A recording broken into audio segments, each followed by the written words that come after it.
hemos tratado autopsia, que hemos tratado citología y hoy nos encontramos para hablar de la biopsia. ¿Alguien ha leído alguna vez un informe de biopsia? Suele ser que, por ejemplo, algún vecino, algún pariente o nuestros propios familiares se les ha hecho una biopsia. Muchas veces es para descartar lesiones por cáncer, otras veces es por lesiones inflamatorias y muchas veces se trata de lesiones benignas por ejemplo, en piel o lesiones malignas de la piel pero que tienen buen pronóstico. Es muy variable, así que si ustedes me preguntan con qué frecuencia se hacen los métodos de la anatomía patológica, creo que uno de los más frecuentes es la biopsia. De hecho, por ejemplo, en el hospital hay más de 2.700 biopsias, en cambio hay en este momento menos de 400 citologías en lo que va del año. Eso les demuestra a ustedes la desproporción, o sea, cuál es el método que realmente está más en uso. Hacia el final de la clase vamos a alcanzar los siguientes objetivos. Vamos a ser capaces de definir y clasificar biopsia, describir las características que tienen los distintos tipos de biopsia y conocer el procesamiento de una biopsia desde la solicitud hasta el informe final. Y aquí recordamos de nuevo los métodos de la anatomía patológica, donde he destacado que la biopsia forma parte de lo que nosotros denominamos patología quirúrgica.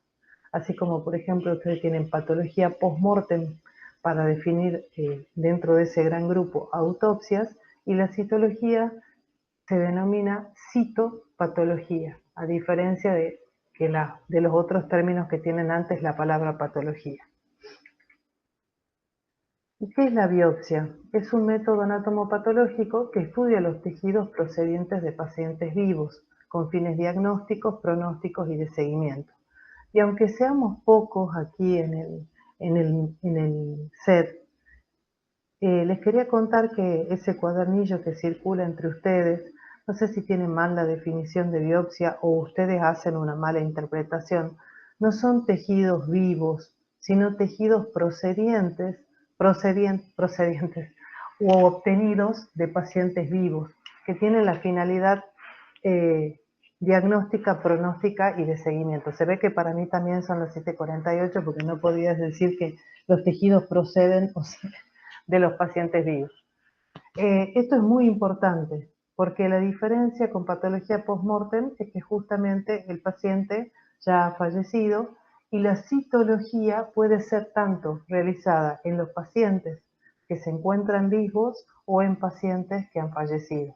Porque, por ejemplo, en una autopsia yo puedo tener que evaluar líquido pleural, líquido peritoneal, y esos líquidos son parte de la patología post-mortem, aunque sean citología.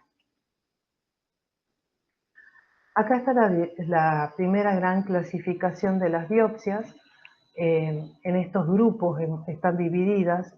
Entonces yo puedo decir que una biopsia es incisional cuando toma parte de la lesión, o una biopsia escisional cuando toma solamente, cuando la toma la lesión completa, extirpa el médico la lesión completa para su estudio. También otra clasificación es biopsias dirigidas y no dirigidas. ¿Por qué? Por métodos complementarios. Por ejemplo, ecografía, tomografía, resonancia. Es raro que usemos la resonancia, no la usamos nunca, pero sí fundamentalmente la tomografía y la ecografía. Estos son los métodos imagenológicos que con más frecuencia nos permiten seleccionar el área que queremos muestrear o el tumor que queremos muestrear. Por eso las clasificamos en dirigidas y no dirigidas. La no dirigida también se denomina biopsia a ciegas. Es cuando puedo ver la masa y no necesito métodos complementarios, entonces tomo una muestra sin orientarme con ese método. También pueden clasificarse en órgano total u órgano parcial, biopsia intraoperatoria, biopsia por punción y pieza de amputación. Por ejemplo, los pacientes que tienen diabetes o pacientes que tienen necrosis de los miembros superiores o inferiores pueden ser amputados, total o parcialmente el miembro, pero pueden ser susceptibles de hacer una amputación. Ya vamos a ver ejemplos de cada una de estas biopsias y vamos a empezar entonces por el grupo de dirigidas y no dirigidas. De las dirigidas yo les conté que era con métodos que eran auxiliares a la anatomía patológica. La anatomía patológica puede o no desarrollarse durante estos procedimientos. Vamos a ver un ejemplo clásico que es la endoscopía gástrica o la endoscopía colónica. Reciben el nombre también de endoscopía alta o endoscopía baja, porque la endoscopía alta va a ocupar, va a extenderse desde el esófago, el estómago, el duodeno y hasta la primera porción del duodeno.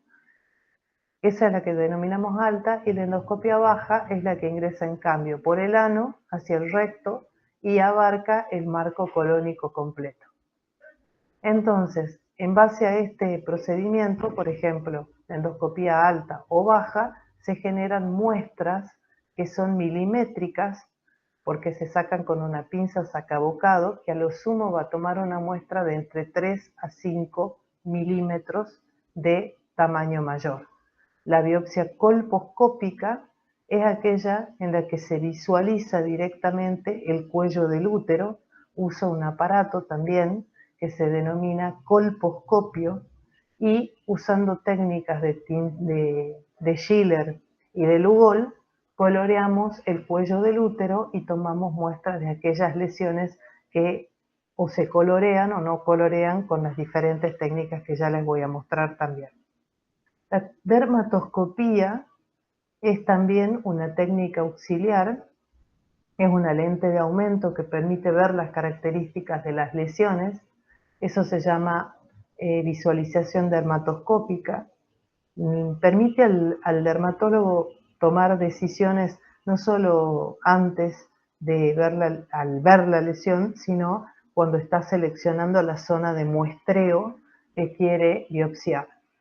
La biopsia estereotáxica, que es muy interesante, dado que es una conjunción entre un tipo de tomografía que se efectúa ya sea sobre la mama o sobre el encéfalo, que nos permite elaborar coordenadas y sobre esas coordenadas hacer una perforación o una punción, si se trata de mama, pero una perforación de la calota craneana que dirija directamente la aguja al área que queremos muestrear. Imagínense que el encéfalo está atrapado dentro de la caja craneana y la idea es que no se produzcan lesiones de los tejidos sanos cerebrales, que se atraviese la menor estructura cerebral que está intacta y solo muestrear la que está enferma. Entonces, para eso se utiliza la biopsia estereotáxica. Y la biopsia radioquirúrgica, que también está guiada por mamografía. Ya sabemos que la no dirigida es la biopsia ciega. En el gran grupo de biopsias incisionales y excisionales hemos colocado esta que es la biopsia incisional, en la que tomamos parte de la lesión. Entonces, utilizamos, por ejemplo, para piel, este tipo de aguja, fíjense, es un punch en realidad, es un aparato que en el extremo tiene un borde cortante y que justamente va a tomar una lesión como si fuese que estamos haciendo un cilindro de tejido en profundidad acá en la piel. Acá está el ejemplo en gráficos, ¿ven? Esta es la aguja del punch.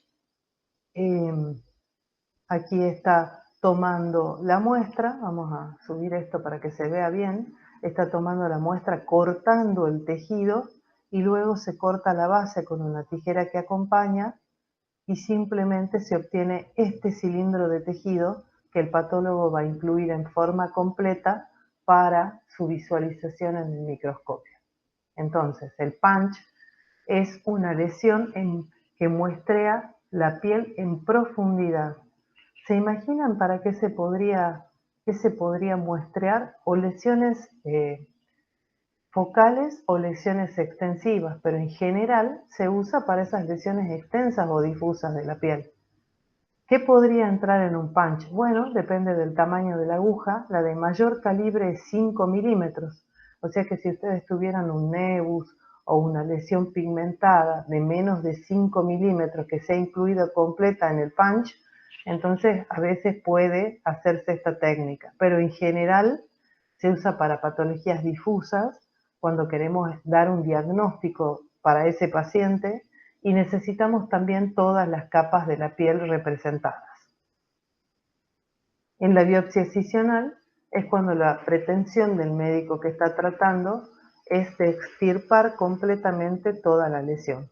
Acá viene otro ejemplo muy interesante que también se aplica en piel y además del punch es la losange. La losange es esta estructura usada. Este material ya está fijado al igual que este, por eso tienen esa coloración. Y fíjense que sobre la piel, acá está lo que pintó el dermatólogo o el cirujano para hacer la escisión. Es el mismo dibujo que está acá en negro. Una vez que han hecho la marcación de cómo quieren hacer la losange y en qué dirección, porque sigue las líneas de fuerza de la piel, la forma del uso, se hace la anestesia y la incisión que nos permite extirpar la losange. No sé si pueden ver acá claramente hay una lesión. ¿De qué color les parece que es la lesión? ¿De qué color les parece que está esta lesión? Acá tiene un nódulo. ¿Morada? ¿Qué otro color más te parecería? Además de morado, podríamos decir, bueno, es parecido. Porque vos, por ejemplo, ¿crees que biopsiarías un hematoma, que es lo que generalmente tiene color violáceo a morado? No. No, ¿verdad? Bien. Entonces, ¿qué otro color les parece? A ver, quiero otra opinión sobre colores que puede tener esta lesión. Un color amazonado. Marrón. Bien, son como gamas de marrones, ¿verdad? Sí. Porque es como una lesión que es en placa. Acá parece estar más sobreelevada. Estos bordes no son regulares, son bordes irregulares. Si yo trazo una línea en la lesión es asimétrica, no es simétrica de un lado y del otro, y es marrón o negruzca, con estas áreas negruzcas sobreelevadas, y tiene un nódulo acá, y un área blanquecina abajo. ¿Alguien se imagina que puede ser esta lesión en piel? ¿Qué diagnóstico podría tener esta lesión en piel? Un diagnóstico clínico es esto. Lo primero que tendría que pensar yo si veo una lesión pigmentada en la piel.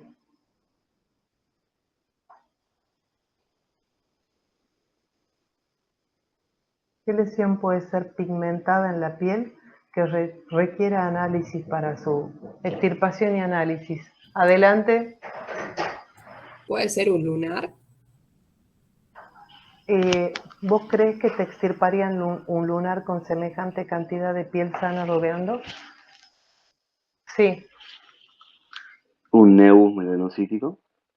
Por eso, lunar es la forma vulgar de decir nevus melanocítico, ¿verdad? Un lunar es una lesión, o nevus melanocítico es una lesión pigmentada. Pero ustedes se han visto los lunares, ¿cómo son? ¿Tienen bordes irregulares? ¿Tienen asimetría? ¿Tienen alteraciones en la pigmentación o todo lo contrario? Son de bordes redondeados, son menores a 6 milímetros. Miren qué grande es esto, ¿no? Acá está para que ustedes vean qué grande es la lesión. Les han puesto los milímetros de la regla. Entonces, ¿cuál es la contraparte maligna de una lesión pigmentada en la piel? ¿Cómo se llama? Pueden haber escuchado ya el nombre. De hecho, hay campañas para combatir la exposición solar. Un melanoma. Exactamente. Este es un melanoma, que es una neoplasia maligna de la piel pigmentada. Fíjense, como yo les decía, tiene bordes irregulares, es una lesión que tiene áreas en placa y áreas sobreelevadas, es asimétrica y tiene un área de regresión y esta área nodular. El médico que extirpa por losange esta lesión, lo que pretende es que haya una distancia entre el borde de la lesión y el borde quirúrgico. ¿Para qué servirá este margen de seguridad que después el patólogo estudia? La distancia entre esto y el margen quirúrgico. ¿Para qué servirá que nosotros nos extendamos sobre la piel sana, tratemos de extirpar completa la lesión y con margen quirúrgico de resección libre? ¿Cuál será el objetivo? Para saber si se ha sacado la lesión completa o ha quedado, o sea, si todavía quedó lesión o se sacó la muestra completa para su estudio. Claro, nosotros sabemos acá impresiona que la muestra se extirpó completa, así en superficie, puede que en profundidad no sea la misma distancia al margen, pero también qué es lo que pasa con el paciente si yo extirpo las lesiones completas o con margen comprometido. ¿Qué va a pasar en el paciente?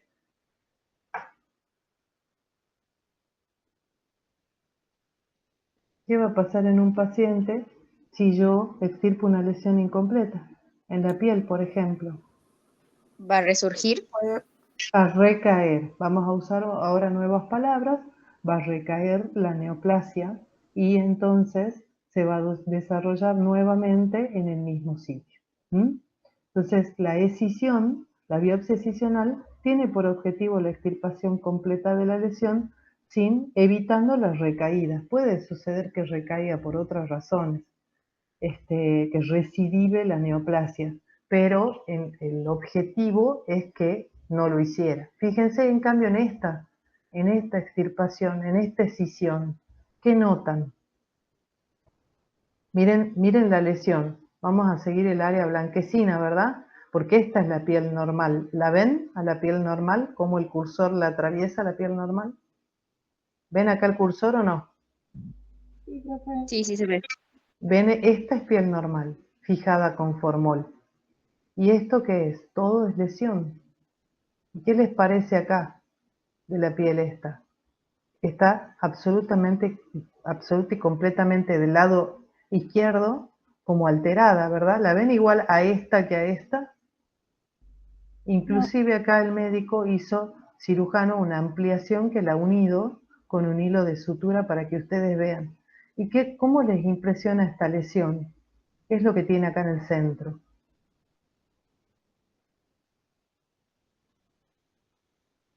¿Cómo describirían ustedes esta lesión? Esto es mucho descripción, ya van a ver cuando los patólogos estamos en la macroscopía, hacemos descripciones. ¿Cómo llamarían a esta lesión?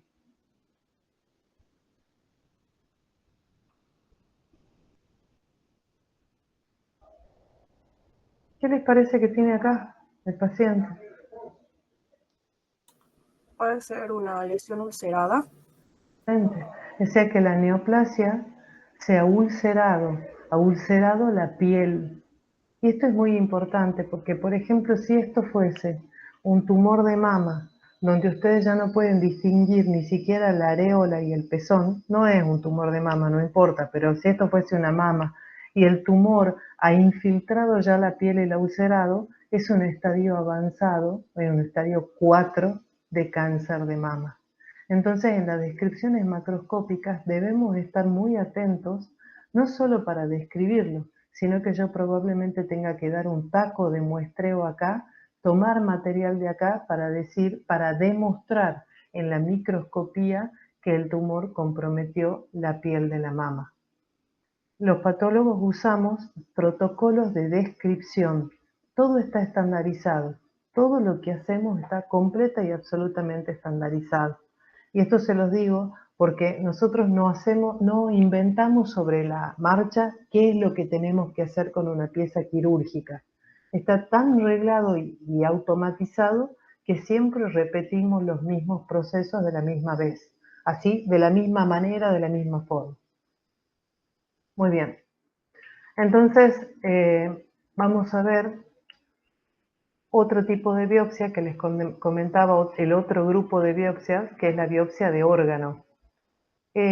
Consiste en el estudio del material obtenido también durante un acto quirúrgico pero es parte o la totalidad de un órgano. El procesamiento se realiza, como yo les contaba, en base a esos protocolos que se llaman protocolos de procesamiento macroscópico y que nos dicen desde cómo tenemos que abrir una pieza hasta cómo vamos a obtener las muestras de esa pieza. Y esta es una biopsia de órgano total. La más común, junto con el apéndice cecal, es la vesícula biliar. Fíjense qué diferentes, están abiertas, todas estas vesículas que están viendo en estas fotos están abiertas. Porque si ustedes piensan en la vesícula se parece a una pera. Tiene el cuello, el cuerpo y el fondo. Y el cuello está acá, por ejemplo, ¿ven? Nada más que acá le hemos cortado toda, le hemos abierto para ver que el órgano es hueco. Y aquí estamos viendo la mucosa del órgano. Acá estamos viendo lo mismo. Esta es la pared que está toda alterada, muy diferente de la pared esta que tiene la vesícula de arriba y la mucosa acá adentro. Ahí estamos viendo parte de lo que sería cerca del cuello, porque este es el fondo, ya que yo les he dicho que se parece a una pera. Esta es parecida, es similar. Esta es la pared, esta es la mucosa y acá estamos viendo estas estructuras. ¿Se imaginan ya qué son estas estructuras que están dentro de la luz?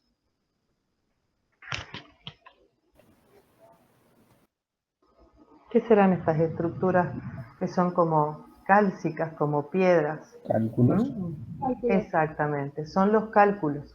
O sea que la vesícula se puede convertir en un saco que contiene todos estos cálculos. Pueden ser de diferentes tamaños, puede ser único, pueden ser muy pequeños y migrar por el conducto. Fíjense, miren ahí, ¿qué ven ahí? Ese es el clipado que usa el cirujano cuando clipa el cístico para hacer la extracción de la vesícula. Usan una máquina que dispara estos clips, y estos clips cierra el conducto y permite que se haga la cirugía. Acá se va a cortar después, se va a separar el conducto cístico del resto de la vía biliar. Y miren la diferencia de las mucosas. Acá tenemos una mucosa que tiene estrías amarillentas. Esto se denomina colesterolosis vesicular. En cambio, esta impresiona una mucosa granular, verdosa, con áreas hemorrágicas. Esto que está aquí rojizo realmente es hemorragia. Esta es una colecistitis aguda, necrotizante y hemorrágica, o gangrenosa, que es lo mismo. Esta simplemente fue extirpada por litiasis vesicular. Y me dirán, ¿cómo? ¿Solamente por litiasis es indicación de colecistectomía? Sí, porque estas litiasis, fíjense, tienen diferentes tamaños. Puede una migrar por el cístico, ocluir a nivel de la ampolla de Vater. ¿Y qué consecuencia va a tener el paciente si tiene una oclusión a nivel de la ampolla de Vater por una litiasis? ¿Qué cuadro puede tener grave?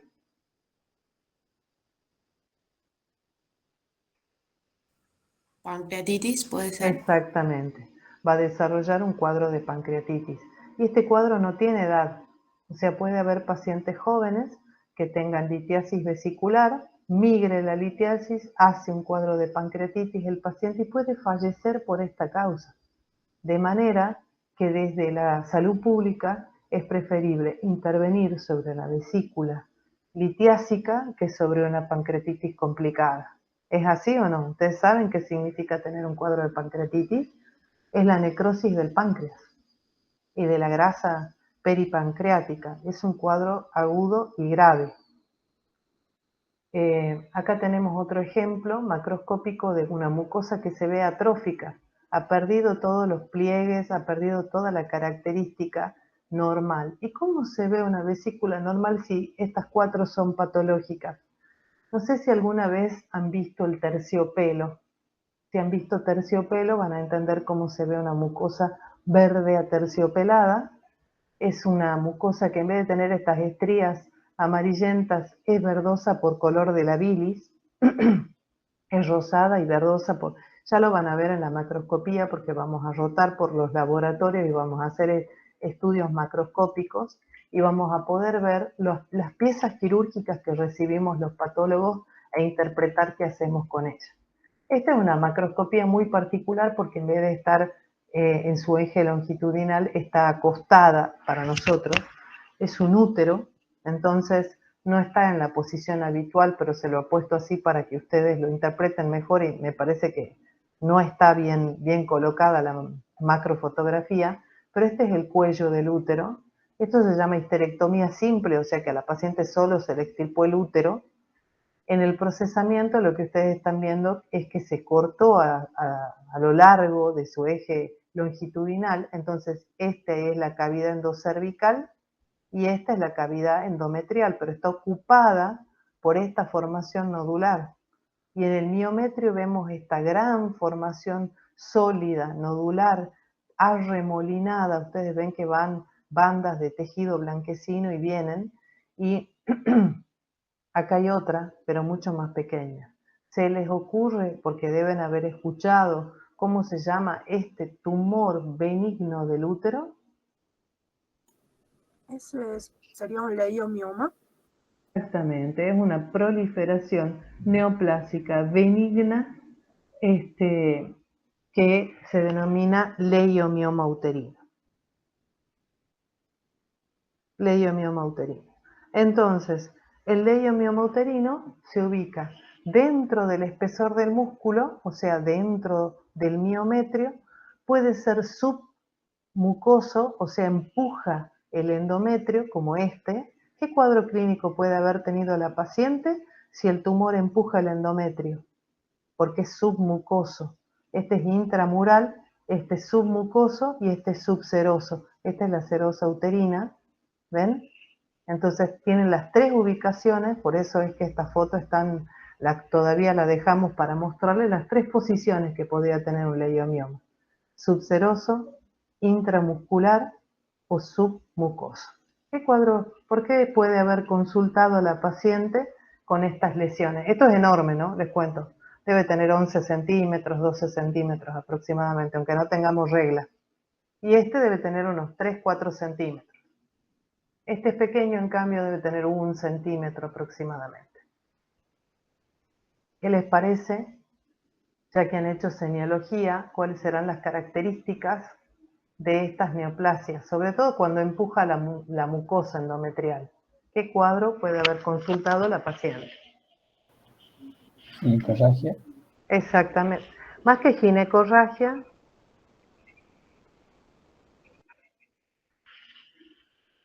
¿qué les parece a ustedes? Más que ginecorragia, ¿cómo se denomina cuando la hemorragia viene de la cavidad endometrial? Porque ginecorragia es inespecífico, ¿no? Puede No. ser de la cavidad... ¿Ah? Sería como metrorragia. Exactamente, metrorragia. Entonces va a tener metrorragia y ¿qué otra cosa más puede tener? Porque esta es una masa muscular autónoma. Y dolores. Dolor, claro, dolor cólico. Esto tiene vida propia. Entonces se va a contraer. Miren, ¿qué les parece si intenta un embarazo esta paciente? No va a ser viable. Claro, probablemente este leiomioma que está dentro de la cavidad uterina ocupe un espacio y durante el embarazo encima adquieren mayor autonomía de contractilidad. Entonces son aquellos que van a provocar, por supuesto, las pérdidas de los productos gestacionales. Ahora vamos a un órgano parcial. Esto es un segmento de colon. Estamos viendo una microfotografía de un segmento de colon. Ustedes recuerden que nosotros recibimos las piezas cerradas y las abrimos según técnica por su eje antimesentérico, o sea que si está el meso de un lado, del otro lado abrimos con la tijera y queda abierto para que ustedes lo vean. Estas son las plicaturas de la mucosa. Normalmente la mucosa colónica tiene este aspecto, pero nosotros estamos viendo que en situación central, en la mucosa, hay una formación tumoral sobrelevada vegetante. ¿A qué se parece? ¿A qué verdura se parece?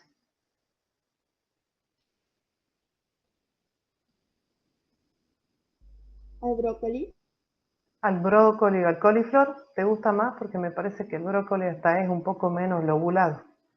Pero esto que estamos comparando es para decir que el aspecto es vegetante, sobrelevado vegetante. Es decir, que se va a proyectar hacia la luz del órgano. Puede que la mucosa esté normal o un poco congestiva, pero es por el hecho del acto quirúrgico en sí que uno empieza a ligar los vasos, el cirujano tiene que ligar los vasos a fin de poder extirpar este segmento del colon, y por eso puede tener un color más rosado la mucosa o el tejido adiposo que está rodeando a la pieza quirúrgica. Pero lo más importante es que ha generado entre el tumor y el margen quirúrgico de resección lo que nosotros denominamos justamente un margen libre de lesión. Ha podido dejar la lesión central y hay una distancia que nosotros medimos también con regla y que separa la formación tumoral del margen quirúrgico de resección.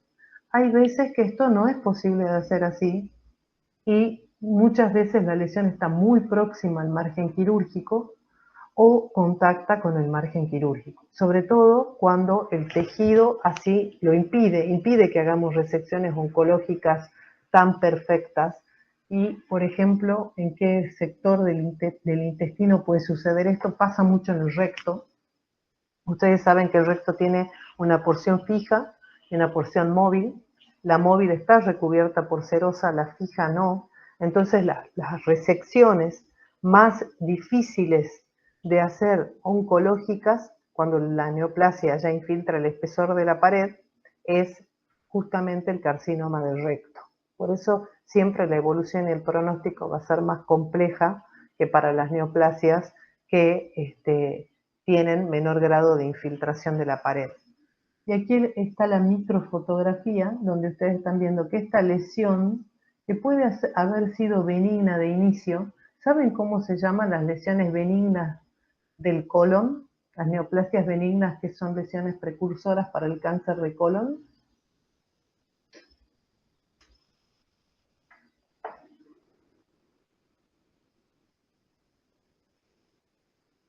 ¿Tienen idea de cómo se llaman las neoplasias benignas? Si me dicen que no, les digo.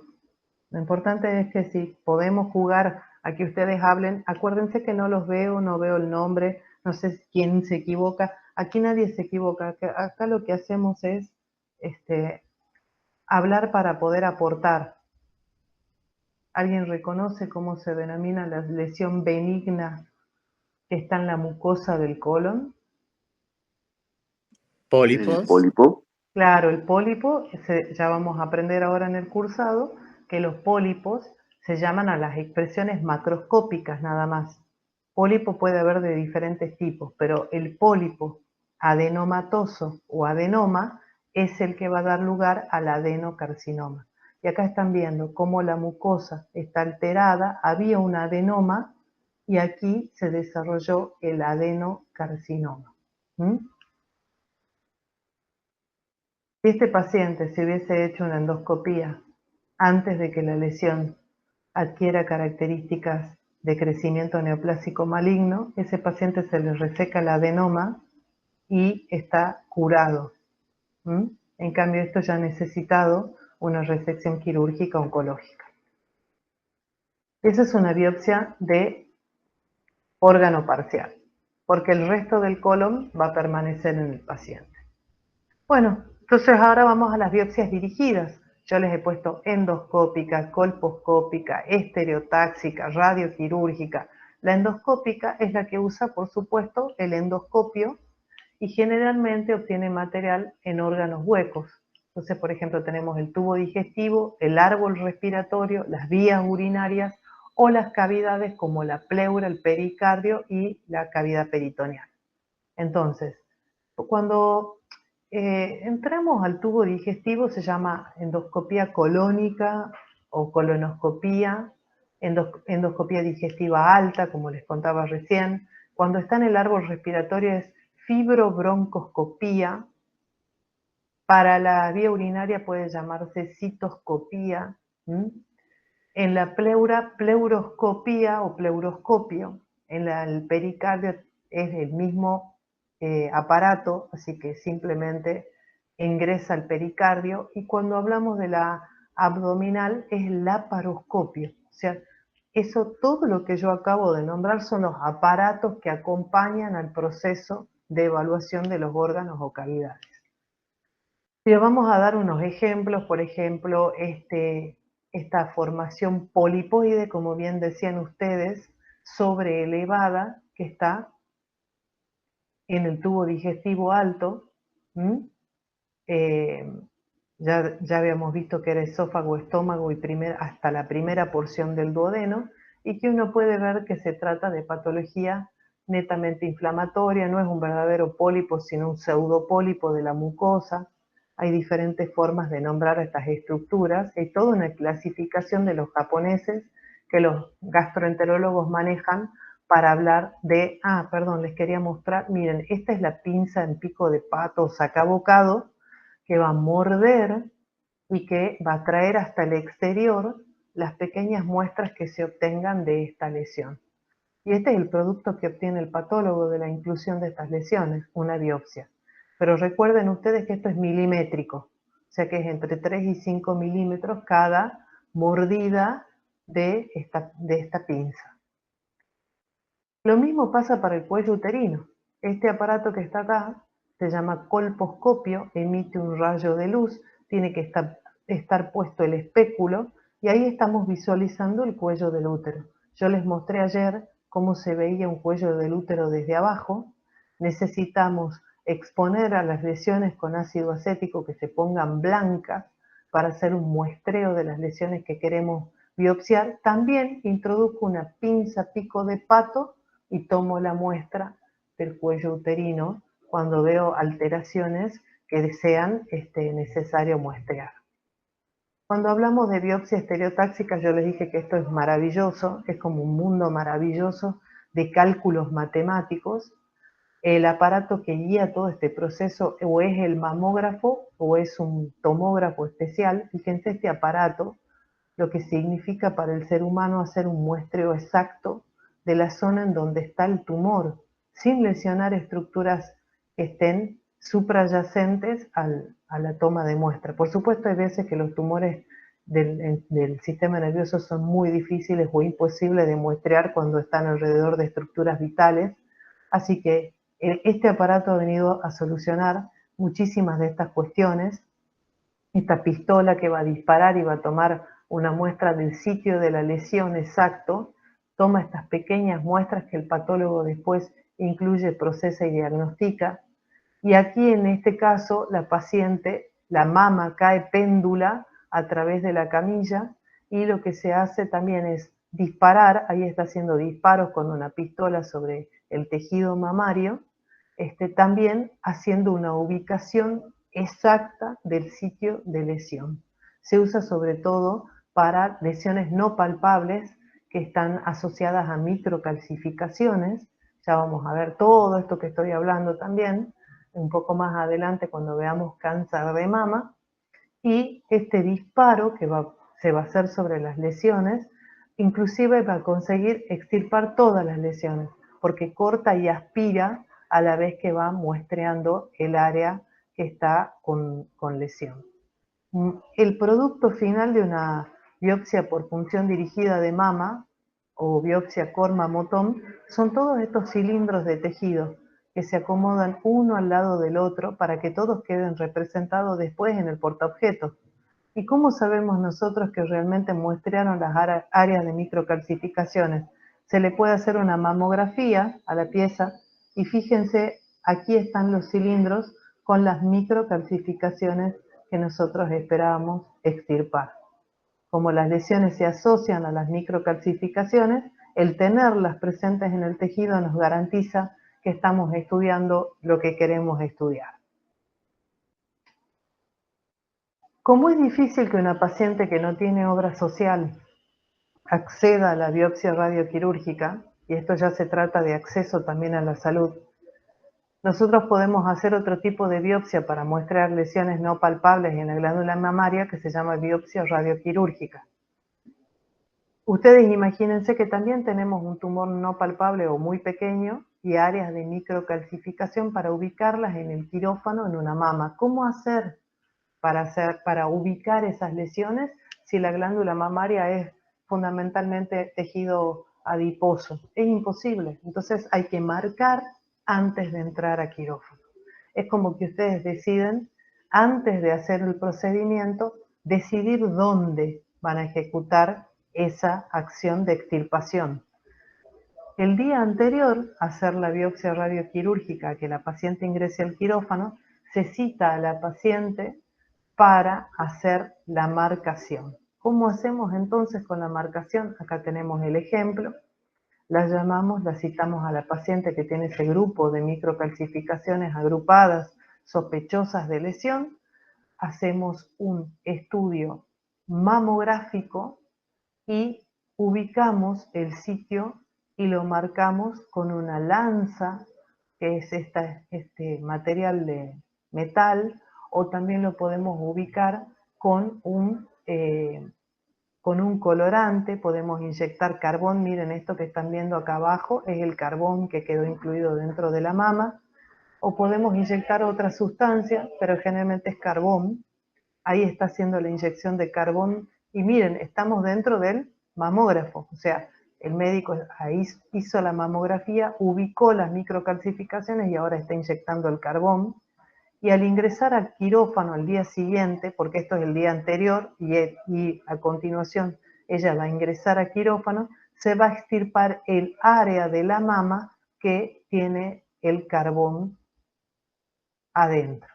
Quiere decir que el patólogo después va a estudiar la distancia entre el área del carbón y el margen quirúrgico de resección. ¿Cómo va a ser para estudiar los márgenes en general? A los tejidos los tiñe o pinta con tinta china, y la tinta china después se ve en el portaobjeto, o sea que podemos medir esa distancia. Todo ese proceso que hice antes se denomina biopsia radioquirúrgica. Otra cosa que les voy a contar, que me olvidé de decirles acá en la biopsia radioquirúrgica, es que nosotros, para verificar que acá están las microcalcificaciones realmente, le hacemos un disparo mamográfico a la pieza, igual que lo que hicimos con los cilindros de la biopsia Core-Mammotome. Y al hacerle el disparo, comprobamos que están las microcalcificaciones dentro de la pieza. Y si ustedes me preguntan cuánto muestreo hay que hacer para incluirlas a todas, sí, hay que hacer mucho más muestreo y se pierde más tiempo y más dinero en procesar esta muestra que la muestra anterior. Pero la muestra anterior, la que se hace por biopsia Core-Mammotome, se paga en la práctica privada y no es de acceso a la parte pública. No tiene la parte pública todavía esa prestación, ni creo que la tenga. Biopsia intraoperatoria, entonces, es otro tipo de biopsia muy importante para el patólogo y para el médico cirujano, porque el material que se obtiene durante el acto intraoperatorio necesita dirimir o discrepar o concluir o continuar en más una cirugía. O sea que lo que propone la biopsia intraoperatoria es que el cirujano adopte una conducta quirúrgica adecuada, ya sea en más o lo que se pensaba hacer de inicio. Ese es el principal hecho que acompaña a una biopsia intraoperatoria. ¿Cómo se hace una biopsia intraoperatoria? El día anterior los cirujanos nos informan que tienen que hacer una biopsia intraoperatoria para hacer un cambio de conducta quirúrgica. Nos informan de qué tipo de tejido se trata. Por ejemplo, nos pueden decir biopsia de tumor ovárico en una paciente joven de 35 años, por ejemplo, o de 40, con deseo gestacional. ¿Y esto por qué va a importar? Porque si yo digo que ese tumor de ovario es maligno, la paciente va a ir a una anexohisterectomía. Quiere decir que los deseos gestacionales no van a poder ser cumplidos a largo plazo ni a plazo inmediato, porque hay que hacer una resección oncológica del útero. En cambio, si la neoplasia ovárica es benigna, la paciente conserva sus genitales internos y por lo tanto el deseo gestacional podrá sobrevenir después en algún momento superado el acto quirúrgico. Ese es por poner un ejemplo.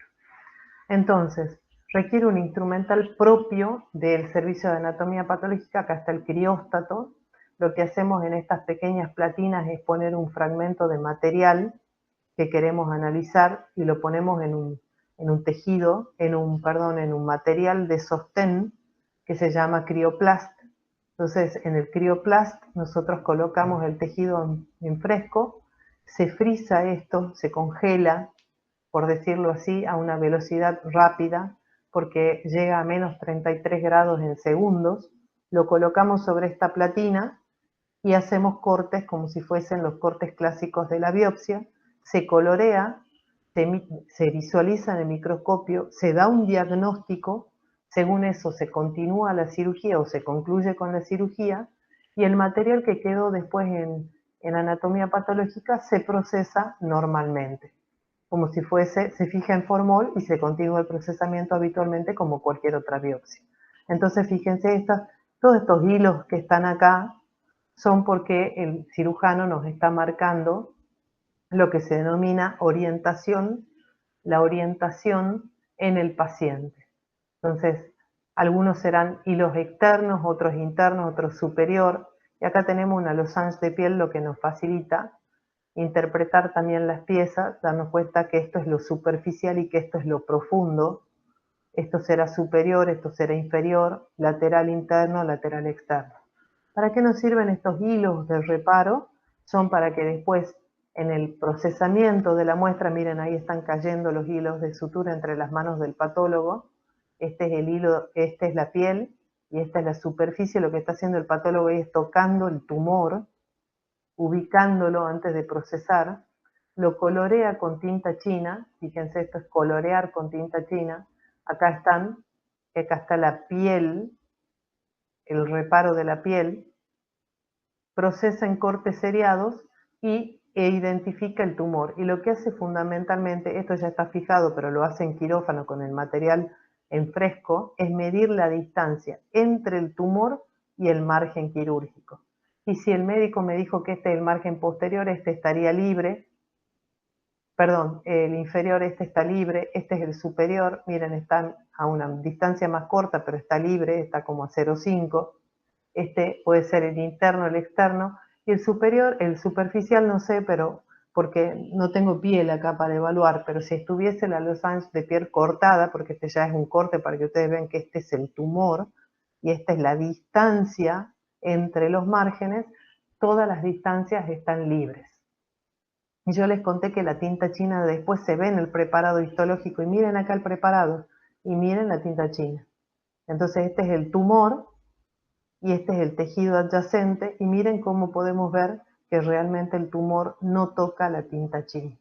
Esto es parte del procesamiento, que estamos viendo los tacos del tejido mamario, cómo se ve la tinta china también durante el procesamiento, ¿no?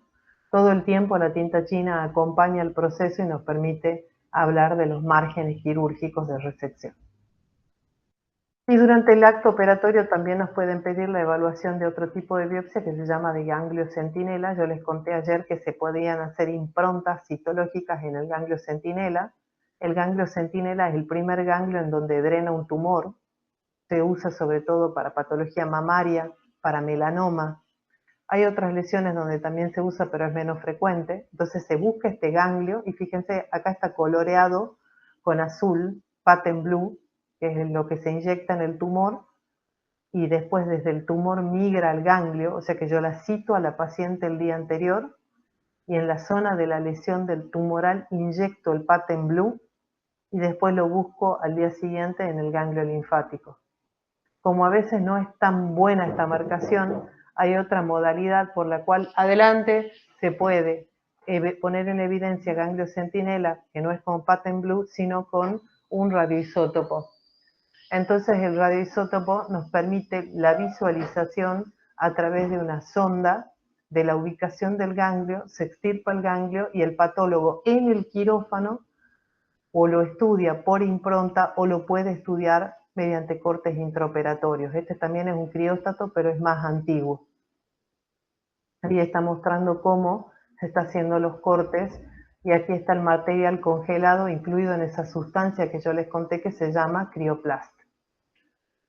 Bien, este es un tipo de biopsia que también frecuentemente se utiliza en anatomía patológica, que se llama biopsia por punción. Acá hay un ecógrafo, y acá el mismo ecografista, que es el intervencionista, está tomando muestras con esta aguja que dispara una extensión de la aguja dentro de la lesión y obtiene cilindros de tejido. Muy, muy frecuente su uso, porque se usa para cosas que son para causas de enfermedad tumoral, como para enfermedades que son inflamatorias, como por ejemplo, ustedes harían punción biopsia de una masa tumoral neoplásica mamaria, como también podrían hacer una punción biopsia renal para evaluar una glomerulonefritis lúpica, por ejemplo, o podrían hacer una punción biopsia de hígado para las hepatitis o para las hepatopatías crónicas, o podrían hacer una punción biopsia de una masa pulmonar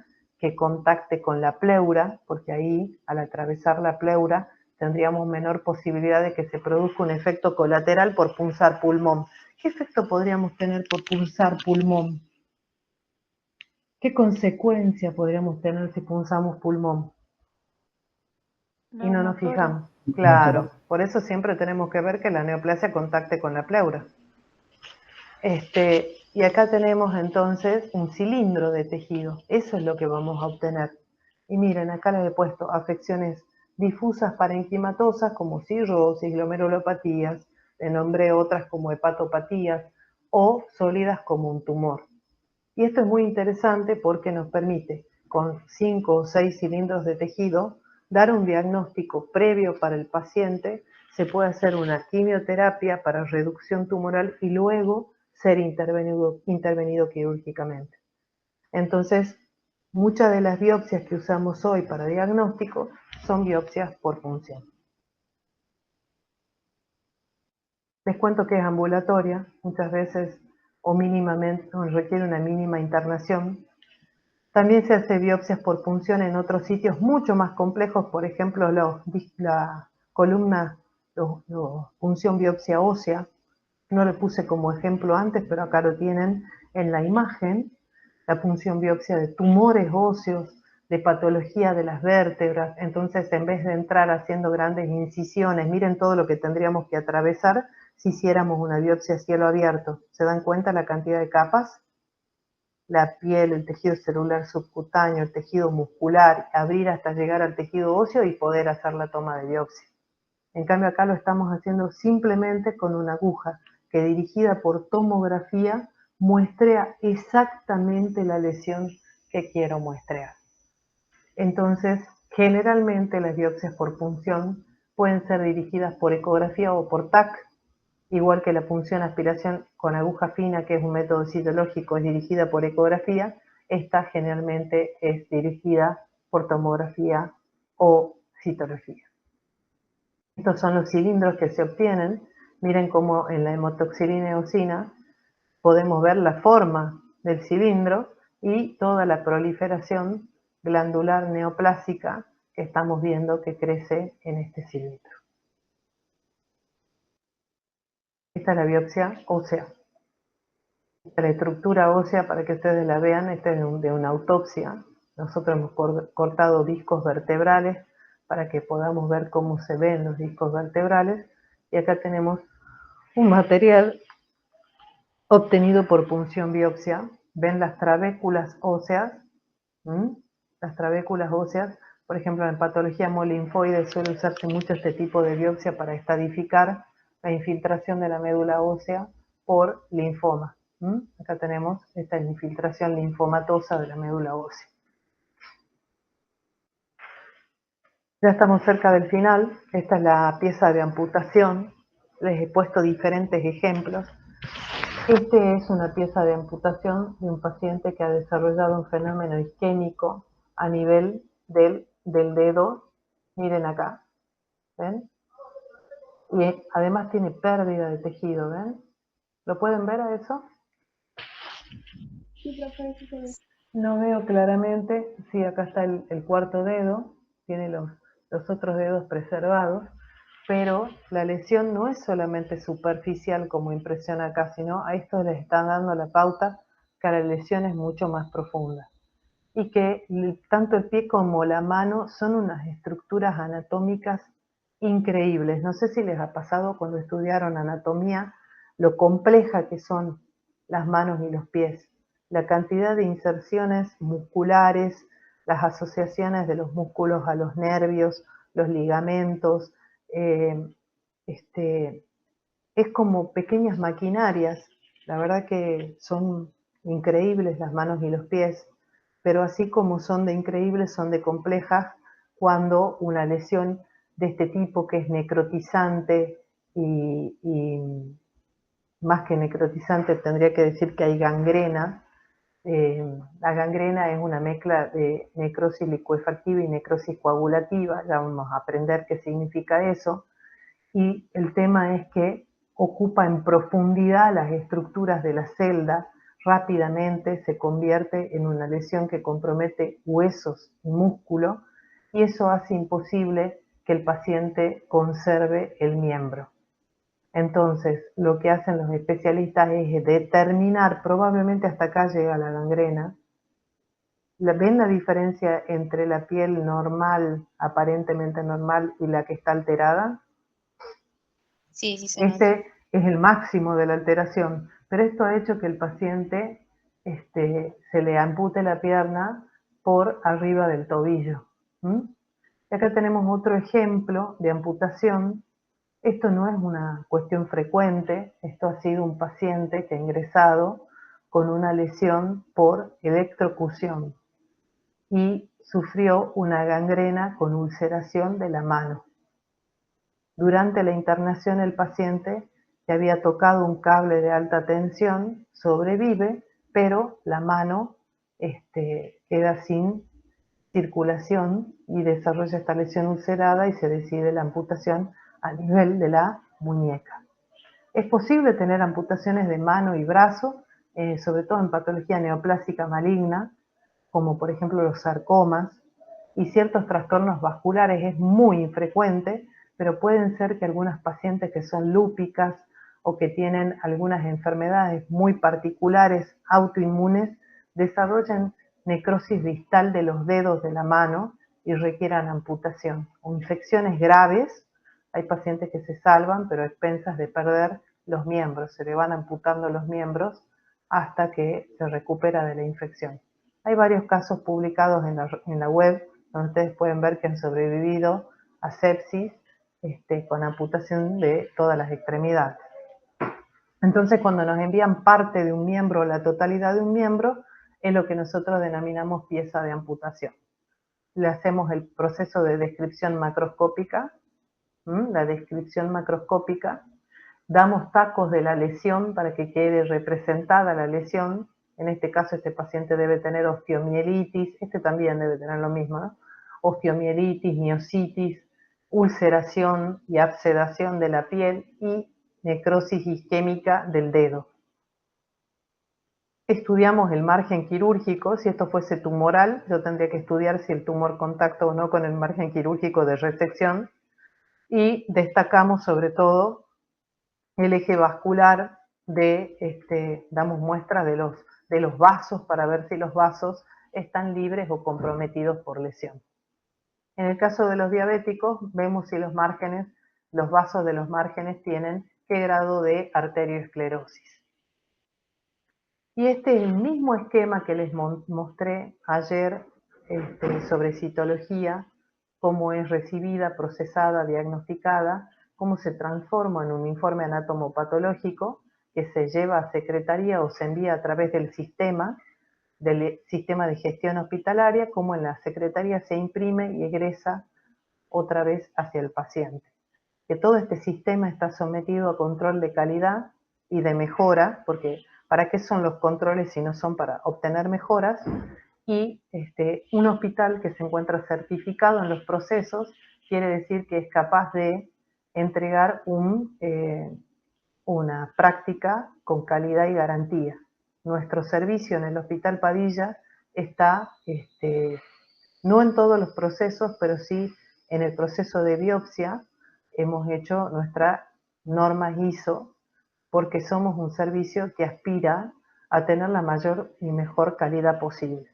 Todo esto redunda, por supuesto, en beneficio del paciente, que es el receptor final de una práctica prestacional como lo es una biopsia.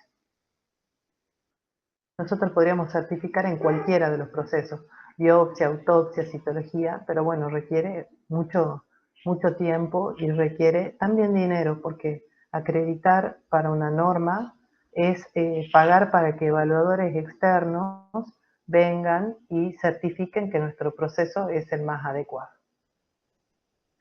Así que bueno, repasando, hay una recepción del material en secretaría, las biopsias se fijan en fórmula al 10% y se acompañan de una solicitud de informe que la escribe el médico que la solicita.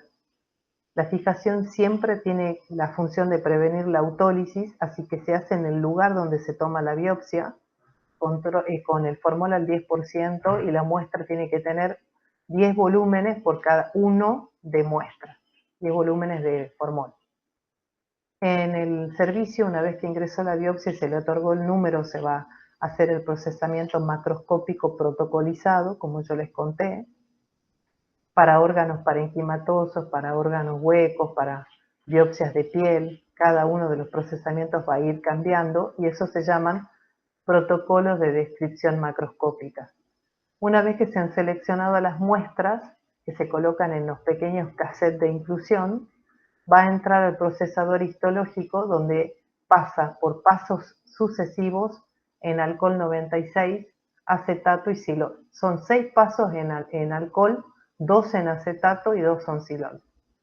Y luego el objetivo es deshidratar los tejidos. Va a un baño de parafina, a corte, a inclusión, corte y coloración con hematoxilina eosina, que es la técnica de rutina. Y el diagnóstico que va a hacer el patólogo también es un diagnóstico protocolizado. Así como se hace un diagnóstico, una macroscopía protocolizada, hay una microscopía protocolizada que asegura que ese diagnóstico va a ser colocado de acuerdo al valor del primer diagnóstico. Eso es lo que se llama polidiagnóstico jerarquizado. Y el informe anatomopatológico va a reunir estas condiciones. Va a tener los datos de la institución, una descripción macro y microscópica, un polidiagnóstico jerarquizado o diagnóstico jerarquizado, y finalmente puede concentrarse en algunos aspectos pronósticos y de terapéutica, o hacer observaciones como, por ejemplo, solicitar técnicas de inmunistoquímica, que es una técnica complementaria para el diagnóstico, o técnica de SISH o de biología molecular, que permitan llegar sobre todo a esto, a factores pronósticos y terapéuticos. Bueno, ahí hemos concluido. No sé si tienen alguna duda, pero les cuento que les queda una cosa más por ver para poder llegar al trabajo práctico de la semana que viene, que es en la plataforma, van a encontrar ustedes una pequeña clase de 15 minutos que se llama el informe anatomopatológico. Si lo quieren adelantar, si lo quieren ver, es un video clase de informe que dura 15 minutos apenas y que les va a permitir reconocer cada una de las partes del informe anatomopatológico, que es esto, lo que nosotros vemos acá, cada una de las partes del informe anatomopatológico, y eso les va a facilitar la tarea en la primer clase